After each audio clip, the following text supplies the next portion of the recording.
Dear students, welcome to my channel NCERT English exercise. अगर channel पर नए हैं तो सब्सक्राइब कर लें। आज के वीडियो में हम आपकी क्लास 8 की टेक्स्ट बुक हनी ड्यू की दूसरी पोएम की एक्सरसाइज पर चर्चा करेंगे। पोएम का नाम है ज्योग्राफी लेसन। तो आइए अब इसकी एक्सरसाइज की ओर बढ़ते हैं। सबसे पहले वर्किंग विद पोएम का फर्स्ट क्वेश्चन है, find 3 or 4 phrases in stanzas 1 and 2 which are likely to occur in a geography lesson। इस पोएम के पहले और दूसरे स्टैंजे में से 3 या 4 फ्रेजेस हमें ढूंढने हैं जो हमें ज्योग्राफी के लेसन में भी मिल सकते हैं। तो आंसर है, फर्स्ट फ्रेज है, it's scaled 6 inches to a mile। ऊपर से देखने पर जो बड़ी चीज़ें हैं वो भी छोटी दिखाई देती हैं, यानी कि 1 मील 6 इंच के बराबर दिखाई देता है। The valleys were populated. पहाड़ों के बीच में जो समतल जगह होती है जिसे हम घाटी कहते हैं वो लोगों से भरी हुई थी। Land and water attracted man. ज़मीन और पानी ने मनुष्य को आकर्षित किया।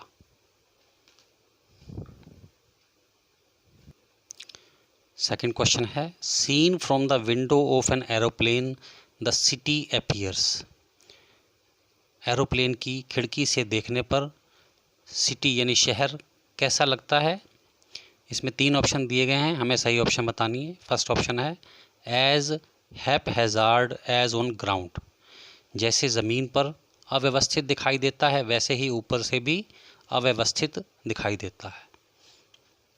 As neat as a map. एक नक्शे की तरह साफ दिखाई देता है।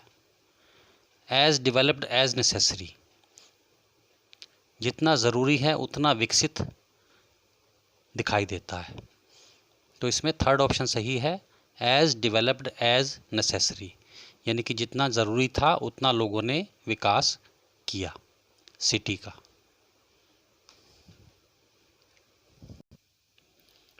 थर्ड क्वेश्चन है, which of the following statements are examples of the logic of geography.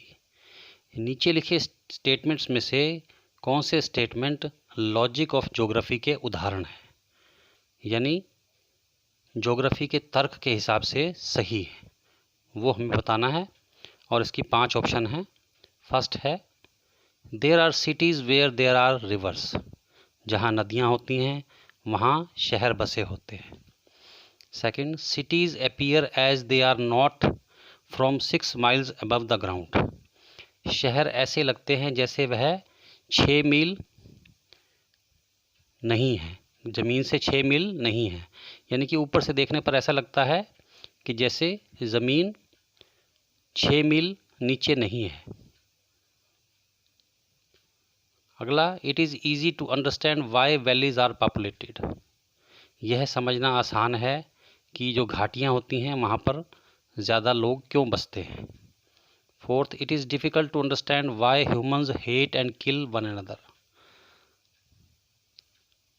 यह समझना मुश्किल है कि लोग एक दूसरे से घृणा क्यों करते हैं और एक दूसरे को क्यों मारते हैं। The earth is round and it has more sea than land. धरती गोल है और इसमें ज़मीन से ज़्यादा समुद्र यानी पानी है। तो ये इन 5 स्टेटमेंट में से फर्स्ट, थर्ड और फिफ्थ, ये 3 स्टेटमेंट लॉजिक ऑफ ज्योग्राफी के हिसाब से सही है। तो इसका आंसर आपने इस प्रकार लिखना है, first, third and fifth statement are the example of the logic of geography. यहाँ स्टेटमेंट में एन के बाद टी भी लिख लें। फोर्थ क्वेश्चन है, mention 2 things that are, first है क्लियर फ्रॉम द हाइट। उन 2 चीज़ों के बारे में बताओ जो ऊंचाई से देखने पर स्पष्ट रूप से दिखाई देती हैं, और not clear from the height, और जो ऊंचाई से देखने पर स्पष्ट रूप से दिखाई नहीं देती। तो इसका आंसर इस प्रकार होगा, it is clear from the height that the earth is round and has more sea than land. ऊंचाई से देखने पर यह स्पष्ट है कि धरती गोल है और इस पर ज़मीन से ज़्यादा पानी है। इसका सेकंड पोर्शन है, it is not clear from the height.